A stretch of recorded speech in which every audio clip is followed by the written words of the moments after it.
you know God loves you, how do you know that? And why does he love you? Okay? That's an interesting question there. Why does God love you? Does he love you because you've done something good? Well, then that would be conditional love, wouldn't it? Does he love you because you first loved him? Well, that would still kind of be conditional love, wouldn't it? But it says that God has unconditional love for us. So think about that for a second and actually look at that, because you believe something right now. You believe that he either loves you or doesn't love you. You believe right now that if I do something, then he'll love me more. Maybe some of you don't believe that, but a good portion of humanity believes that.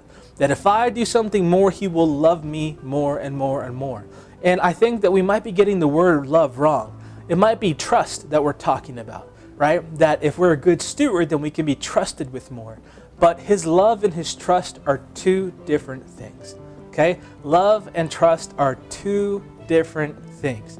You can love your little baby child to death, right? You can love them like crazy, right? But if they are 1 year old, you're not going to put a tub of ice cream in front of them, are you?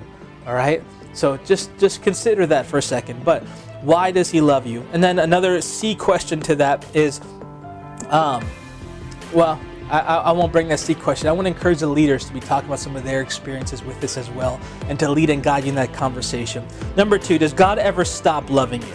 Why or why not? Does God ever stop loving you?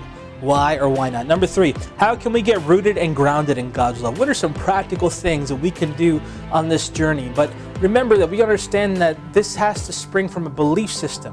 We have to understand God's love and have that foundationally in place first. So how do we obtain that belief system? How do we grow in faith in God's love, right? And how do we get from reading about it to experiencing it? How do we get from something that's on the pages of a book to actually have a real experience with God's love? Number 4 here, can we get God's love for us and reciprocate it back to him?